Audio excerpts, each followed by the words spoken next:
Hey, good afternoon, guys. Happy New Year. Welcome to 2025, everyone. Just wanted to do a quick video today, a recap of the reels that I've been putting up on TikTok. This is a more in-depth look at how I'm running the monk at level 52.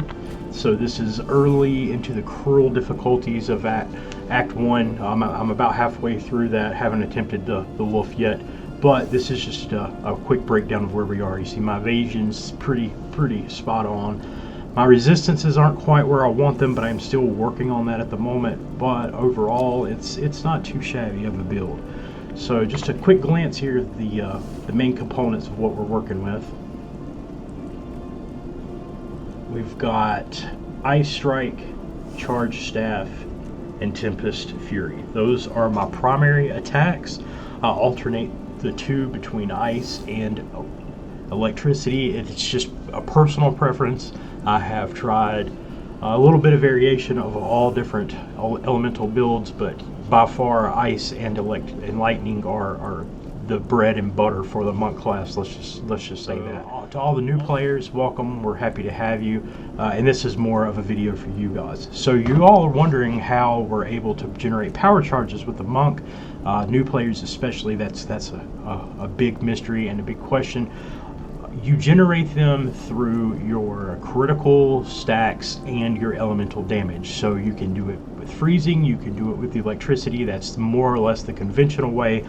The unconventional way, the alternative method to building a monk, is with the resonance passive, and that's what this whole build will centralize around. So shout out to my boy Clips over in our clan as well. He's got a nice, beautiful setup with his god tier resonance monk. But what this does is it inverts how the monk plays compared to the contemporary way that it was intended to play. So this is another way to generate power charges, basically, and we're going to do this with resonance. So you see here, resonance, anytime you gain power charges, it turns it to frenzy. We're not worried about that. That's anytime the endurances especially are going to be where your power charges are coming from on this build.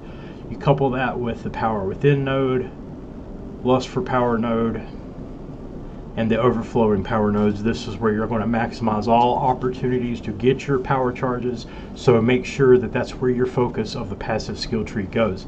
Obviously, anyone who's spent any amount of time in this passive tree, most of you I'm sure have by now, you know what most of this is going on, especially if you've been playing a monk.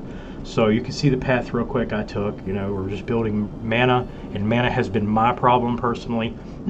I'm interested to see what other people playing the monk have to say as far as how they're able to manage and balance their mana consumption. But for me, especially with alternating two different elemental types of damage, the electricity and the frost, it is consuming the mana. So it's a resource heavy build at this point, but it works. You can see where the evasion's coming from. Definitely don't forget to pick these up, the conservative casting node, along with the others. But this resonance is what this build centralizes around, okay? So we've got the quarterstaff going, whirling assault, martial artistry, and the one with the storm. I think that's pretty much imperative for the build. And yes, Clips, I'm going to work my way out to get the chaos inoculation, but that's for later on when I get to the in-game build. For now, everyone else, the new players, wondering where you're leveling and how come your monk's not hitting like all of these other monks you're seeing on YouTube and wherever.